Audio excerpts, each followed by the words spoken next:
En medio de la pandemia, por distintas razones y a raíz de distintos temas, las fake news se han esparcido a través de las redes sociales, ya sea por el uso de las vacunas, por el origen del coronavirus o por algunas de las medidas adoptadas por distintas autoridades en distintas partes del mundo. Todo eso ha generado a veces el surgimiento de información falsa que se ha distribuido a través de las redes sociales. De hecho, un estudio desarrollado acá en Chile a comienzos de este año por el Laboratorio de Encuestas y Análisis Sociales de la Universidad Adolfo Ibáñez reveló que el 58% de los encuestados dijo haber oído o visto información sobre el coronavirus que le pareció completamente falsa, ya sea en Facebook, Twitter u otra red social. Queremos abordar qué es lo que ha ocurrido precisamente con este tema en el último tiempo. Estamos en contacto a esta hora con Olivia Sor. Ella es directora de Impacto y Nuevas Iniciativas de Chequeado. Gracias por estar con nosotros, Olivia, muy amable. Muchas gracias a ustedes por la invitación. Olivia, bueno, el contexto de la pandemia, por distintas razones, por todo lo que involucra, ha significado también un impacto para el desarrollo de fake news y de algunas informaciones falsas que han circulado, como decíamos, a través de las redes sociales. ¿Cuál crees tú que es el impacto que ha tenido este contexto sanitario en particular? Porque las fake news vienen desarrollándose hace mucho tiempo, no es un fenómeno nuevo, pero ¿tú crees que esto ha agravado la situación?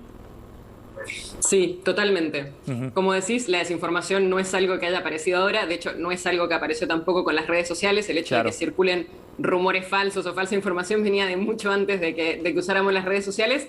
Sí se potenció muchísimo por la naturaleza misma de las redes, de que tiene una parte hermosa y maravillosa, que es que cualquiera de nosotros puede generar contenido y eso tiene un montón de consecuencias positivas. También vemos las consecuencias negativas de lo mismo, que es personas que usan eso para difundir falsas informaciones. Y lo que ha hecho la pandemia, digamos, a diferencia de lo que veníamos antes, es multiplicar por mucho la cantidad de desinformaciones que estamos viendo. Ajá. Y esto lo vemos en distintos ámbitos, pero creo que hay algo de la incertidumbre que genera la pandemia, de la cantidad de información nueva que estamos manejando, de cosas a las que no estábamos acostumbrados, de temas de los que jamás habíamos hablado antes. Claro. Y como hay una avalancha de información y de cosas para saber sobre el virus, sobre todo si pensamos, parece que fue hace siglos, pero si pensamos en por ahí marzo del año pasado, sí. Sí, y eso es interesante porque nos lleva a preguntarnos qué características de un determinado tema lo hacen más susceptible de desarrollar información falsa, en definitiva. En el caso de la pandemia, por ejemplo, ¿qué características de este fenómeno lo hacen más favorable al desarrollo de fake news? Creo que hay varias cosas en eso que influyen. Una es que es algo que nos afecta a todos. Digamos, hay veces que hay temas sobre los que se desarrollan desinformaciones, pero que no nos afecta a todos de manera tan directa. El virus es algo que a cualquiera le puede tocar y por lo tanto todos nos sentimos involucrados en esto. Ajá. Y el segundo, que es muy fuerte, es el miedo. Es el miedo a contagiarnos, el miedo a enfermarnos, el miedo a qué nos puede pasar si nos enfermamos. Y eso hace que, digamos, tengamos ansiedad y una incertidumbre muy fuerte, que es un terreno muy fértil para la desinformación. Claro, porque las fake news toman fuerza en la medida en que juegan con las emocionalidades precisamente de los involucrados, ¿no? Totalmente, la desinformación juega mucho con nuestras emociones. En general las desinformaciones son cosas que nos hacen sentir mucha rabia, mucho enojo por algo que está pasando o mucha esperanza. Vimos muchas desinformaciones que eran, se encontró la cura mágica, se encontró la cura que finalmente va a resolver todo esto. Claro. Y por supuesto, todos queremos creerlo, todos queremos que sea cierto. El problema es que no lo es. Sí.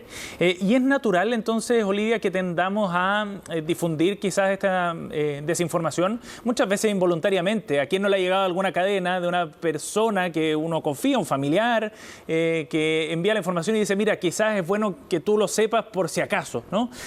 Pero en el juego está generando una bola de nieve que después cuesta más detener.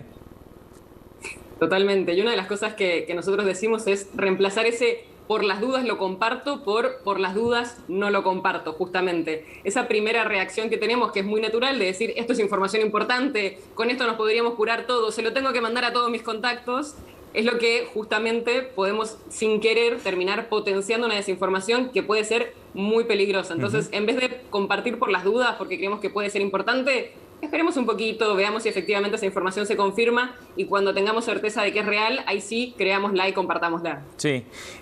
Olivia, ¿qué tipo de contenidos son los más dañinos de los que se están esparciendo? Porque hay de distintas características, ¿no? Algunos serán más inofensivos que otros.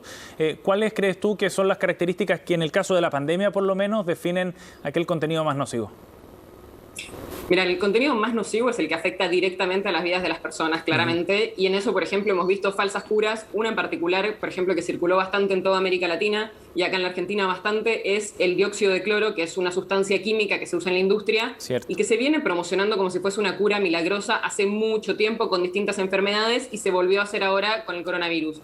Y hay casos de personas que incluso llegaron a morir por haber tomado esto pensando que con eso se iban a poder curar, cuando claramente no tiene ningún efecto de curación y al contrario es muy dañino. Esa es de las cosas claramente más dañinas que hemos visto. Y en esa línea hay otros como los llamados a no respetar las medidas sanitarias, a decir que los barbijos te hacen mal, que las mascarillas te hacen mal, o que no hay que respetar la distancia, que no pasa nada, que el virus no existe, que es toda una invención hecha para lograr cierto nivel de control social, todo ese tipo de cuestiones que llaman a las personas a ponerse en una situación de riesgo que podría influir en su salud.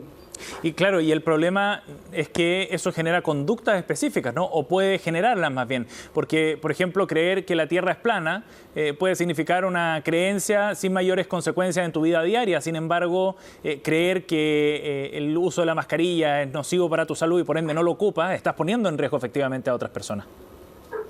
Absolutamente, y se han hecho estudios sobre esto, sobre todo en Brasil, con las declaraciones del presidente allá, de Jair Bolsonaro, sí, que mostraban que cuando él daba un discurso criticando las medidas sanitarias, en los municipios donde más personas los habían votado, había más movilidad. O sea, directamente la gente reaccionaba a estos discursos siguiendo menos las recomendaciones sanitarias, lo cual tiene un impacto directo justamente sobre la salud de esas personas y de las comunidades en las que viven. Sí, y qué difícil es cuando la desinformación viene de fuentes oficiales, ¿no? En este caso hablamos del presidente Jair Bolsonaro, pero además circula mucha información basada en algún médico, en algún científico, etcétera. Se cita falsamente en algunos casos también.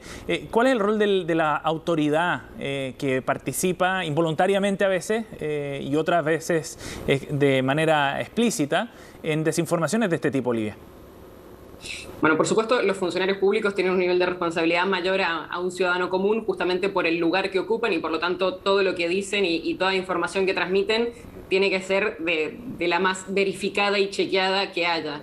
Y en eso que decías también de médicos y científicos y demás, es una gran discusión porque hay grupos de médicos que se oponen a las medidas sanitarias, por ejemplo, y sin basarse en ninguna evidencia ponen en cuestión medidas sanitarias. Lo estamos viendo mucho en el caso de las vacunas, por ejemplo.